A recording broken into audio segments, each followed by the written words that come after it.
Hello, Giants fans. Welcome to Giants Baseball 101. I'm Gabe Vaughn, your host. We have hit the start of spring training, and as unfortunate as it is, we just have to conclude that, just like before, the front office has really done a terrible job of putting a winning product on the field. Although there was maybe some slight improvement over the past couple of years, it just was not substantial enough to actually be considered a good job. And I've said this before, but I just cannot believe the narrative that the issue is that nobody wants to play in San Francisco. It's just all of those secondary narratives, they are false, and they are distracting from the main point. The Giants should be as capable as any other team of signing free agents, and they should, at this point in 2024, they should be ready to contend and compete at the top of basically the level of competition. But now it's just hard to think that they are, because number one, they're so far behind the Dodgers, and number two, how have we recently seen them do? What's their trend been in close wild card races? So it would probably not be accurate or honest for me to say that the odds were in the Giants' favor, because they really are not. So the obvious question would be where they go from here, and obviously as time passes, we just continue to run out of answers. But what we've seen from the start of spring training until now, 3 games played, 2 losses, and then 1 0-0 tie. They lost to the Cubs 8-4 a couple days ago. Today they lost to the Angels 11-9. By the way, it is not performance right now that I'm super worried about. At least it's not the results that the Giants have had. I'm not even suggesting, honestly, that these 2 losses are by themselves predictive of what we could expect from the Giants in the regular season this year. I'm only talking about just what the Giants did to put a winning product on the field, which it really wasn't enough. Although, all of that being said, they did get one potential superstar player in Jorge Soler. And he is having a fairly strong start to spring training. And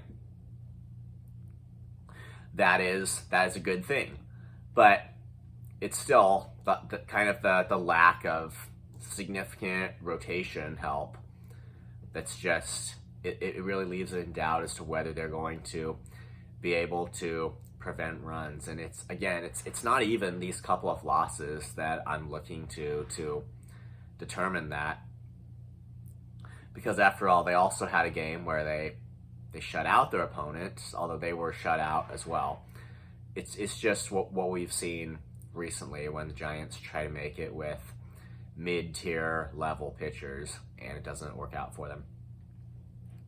But Logan Webb, he started the first spring training game. He pitched 2 innings and gave up 2 runs. So it's probably just a start of a process for him. And who knows, if he had been ready to go like 6 innings, and let's say he had done it, he might have pitched the other 4 scoreless. I mean, we just can't know. So I'm not going to use this to voice some concern about Logan Webb, although he did start the 2023 season extremely cold, and we do have to hope that doesn't repeat itself, because the Giants are going to need him to be hot on, able to win games at the 2024 season's start, and not have to take a few weeks to settle in.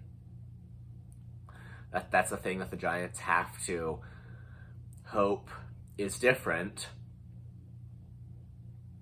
but it's I think honestly what we have to hope for is that they're just going to be able to find a way to squeeze out those extra few wins that are sometimes the difference maker on a wild card spot. Other thing that is worth mentioning is the Giants signing of Pablo Sandoval to a minor league contract. It's not surprising to me that he wanted to return to the Giants organization, because I think when he was there, he really felt like that was his home, and he became a legendary Giant and a favorite among a lot of Giants fans. And he was with them in, I believe it was at least a couple of the World Series that they won in the last decade.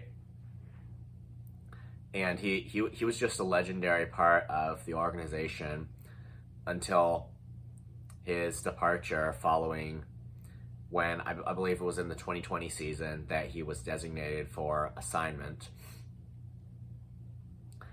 And he hasn't played in the MLB since 2021, and I think he's been dealing with some injuries, but now he's back as a fairly old player too. I think he's like 37 now.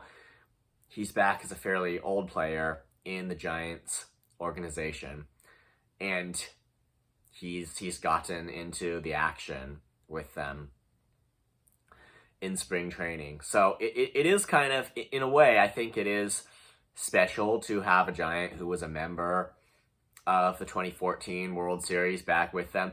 But all of that being said, I do think that his chances of making the team out of spring training are pretty slim, just based on the fact that at his primary position, third base, he probably has both Casey Schmidt and David Villar in front of him. And although neither of them has so far posted statistics that seem at all promising, I think the Giants would still lean towards the fact that these guys are young prospects who they probably feel they have a ton of upside, and therefore they want to get them playing time. And there's not a super convincing case that could be made that Pablo would post numbers better than them necessarily. And I think the Giants' priority is going to be to get their young prospects action. So based on that fact, I doubt that Sandoval will make the team out of spring training. But I mean, at the end of the day, you never know if they do think they need another backup infielder, and maybe he's the right guy. And I think the thing it's really going to come down to is he going to retain some of the power at the plate that he became legendary for?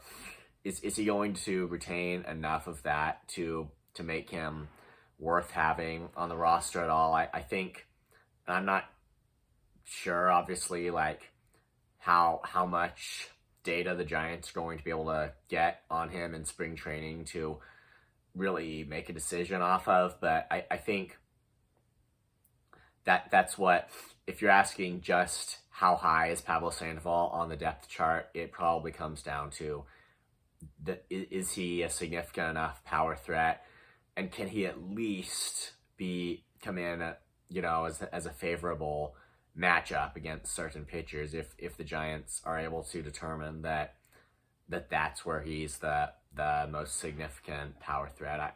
I really feel like those are the issues it will come down to, but as of right now, I don't see him as high enough on the depth chart to probably make the team out of spring training.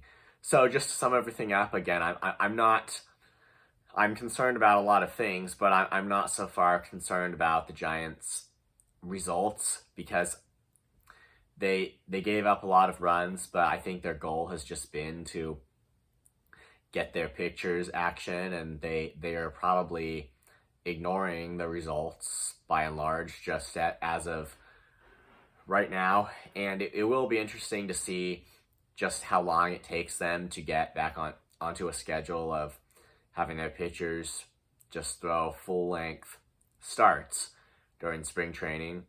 And for the Giants, honestly, I think given their situation, getting to that as soon as possible would be a good thing, because they're going to have to have pitchers that can go deep into games this year, and they're going to have some stability in the rotation. So I mean, hopefully we will see guys throwing at least 5 innings in these spring training games as soon as possible. Thank you for watching. This has been Giants Baseball 101. Please subscribe if you haven't. Also, please leave your questions and comments. You know where to do it. I'll see you next time on Giants Baseball 101.